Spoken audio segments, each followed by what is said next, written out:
You're lying in bed. It's quiet.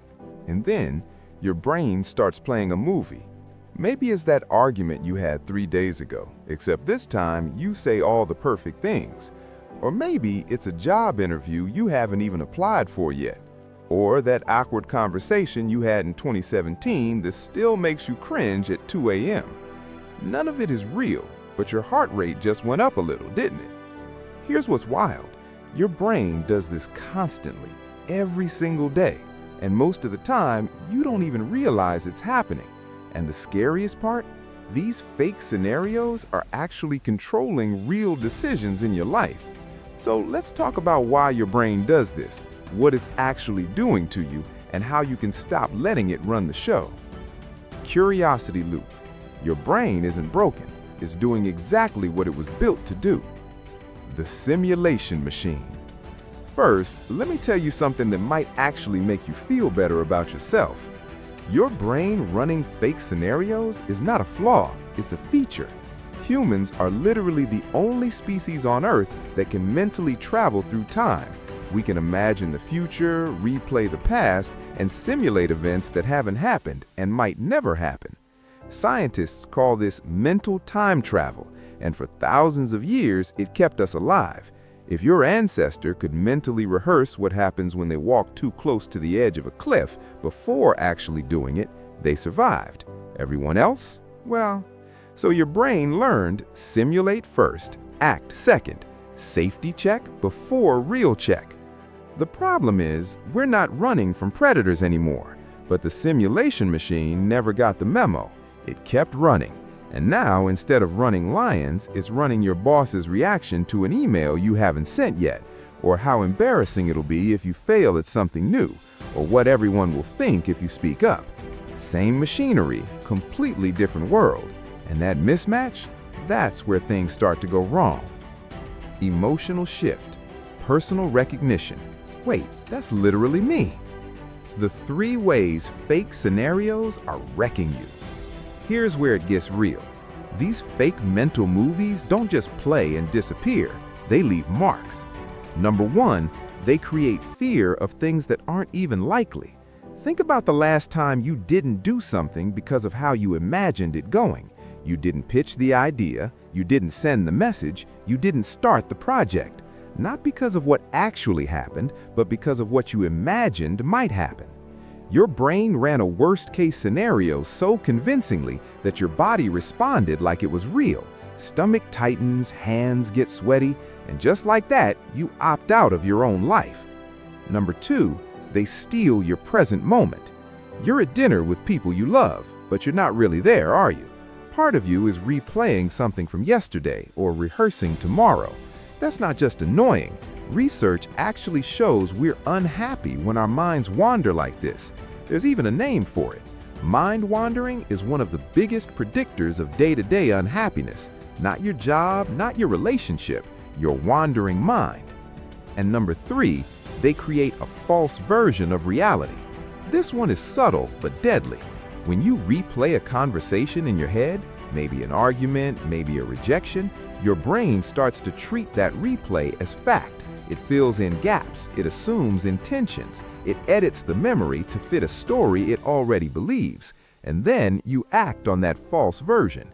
You get distant with someone who didn't mean what you thought. You shrink away from an opportunity that was never as risky as your brain made it seem.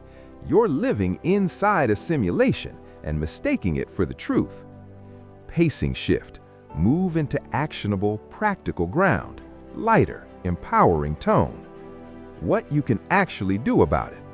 Okay, so your brain is a time-traveling scenario machine that sometimes spirals into worst-case fiction. What do? I'm not going to tell you to just think positive or stay present.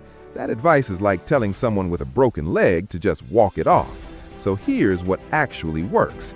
Step 1, name the simulation while it's running.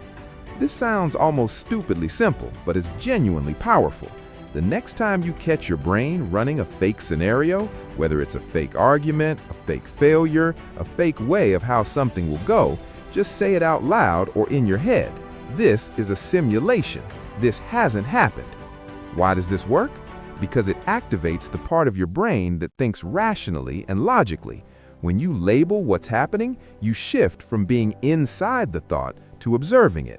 You go from actor to audience, and the moment you're the audience, you have a choice. It doesn't make the thought disappear, but it puts distance between you and it, and that distance is everything.